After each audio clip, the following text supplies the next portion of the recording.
All right, so I got a 2006 Toyota Tundra with the 4.7 liter V8 engine, and we're doing the timing belt on it. Truck has 140,000 miles. It was done 60,000 miles ago, almost 7 years ago. Yeah, 7 years ago. And when I was doing this job, there was a couple of things that I wish I would have known before even starting the job that would have saved me a lot of time and a lot of headache. So hopefully this information will kind of help you out.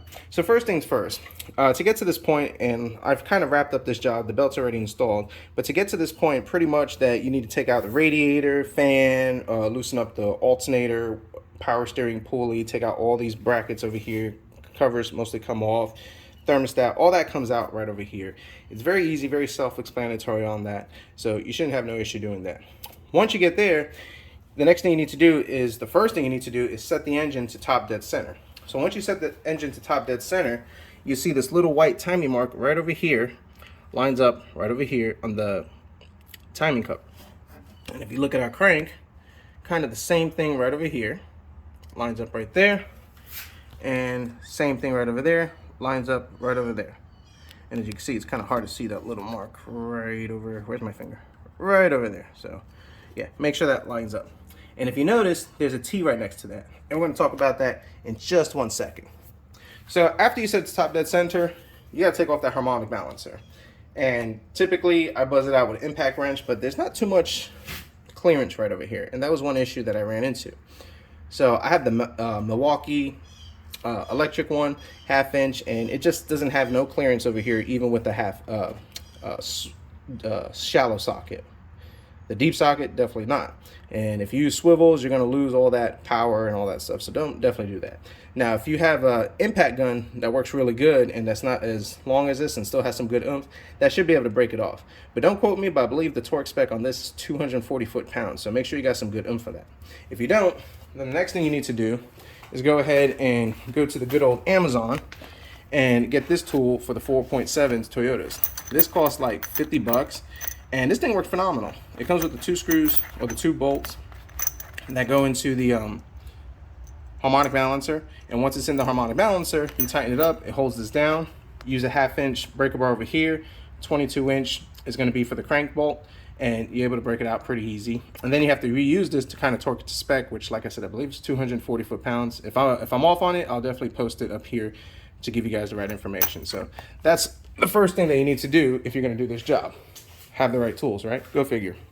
Now, after you've done that, before you take the harmonic balancer off, you need to set this thing, and I typically take out all these spark plugs, and usually around this time you really want to change the spark plugs with it, but after you do that, you need to set the crank to past top dead center. So remember I talked about the T marks over here and over there. So now what you're going to do is you're going to take your 22 inch, if I can do this one-handed,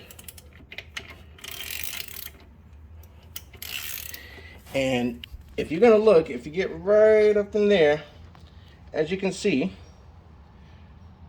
this dowel right over here, you need to set the timing straight to that dowel.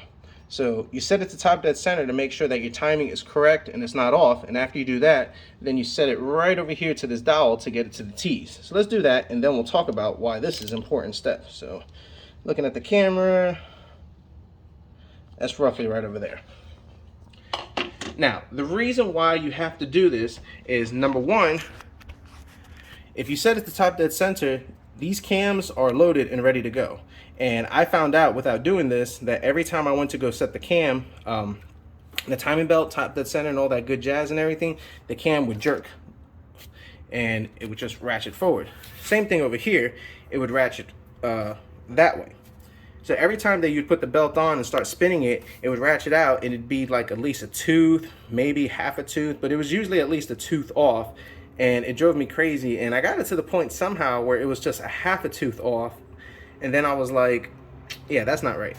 So you need to set it to over here to the T, and once you set it to the T and you have that dowel, you could go ahead, you could take off your timing belt. After that, you just take out the tensioner, which has 2 bolts over here, take it out, and then you can put in the new timing belt, pulleys, and everything you need to do. Now, I went ahead and I just got myself a new timing tensioner. Unless you have a vise, you're gonna need to compress this tensioner right over here. As you can see, it pushes up. But if you don't have a vise, I typically replace it Rock Auto sells ASM brand, which is Toyota parts that Toyota uses, and I always use just OEM Toyota parts on this. But I was able to change that out, pop it in, and since I had it right over here on this mark, when I had everything timed up and the tensioner popped in, I spun it, and my timing was dead on each time. Pulled the grenade pin, and it was good to go. Now, something else to kind of keep in mind, the belt, which we'll never see because I've already done the timing belt on it, has a mark that would say left cam, right cam, which the left cam is always the driver's side, right cam is the passenger side, and it's kind of confusing on the camera. And once you put those out, you have to make sure that the teeth and the belt matches up right over here. If you're going to use the T, which you should, I mean, you can do it with this, but good luck, you'll be fighting with it. But you make sure it matches up here, you make sure it matches up here, and that makes sure that you have the right teeth count from here to help kind of set that sort of a pre-tension, I would say. And then on the crank sprocket, there's also a white little paint mark in which on the belt, it'll say crank, and you make sure that matches up to the belt. So you make sure that white mark matches up to the tooth on the belt, and then everything is kind of set in place where you would need it to go.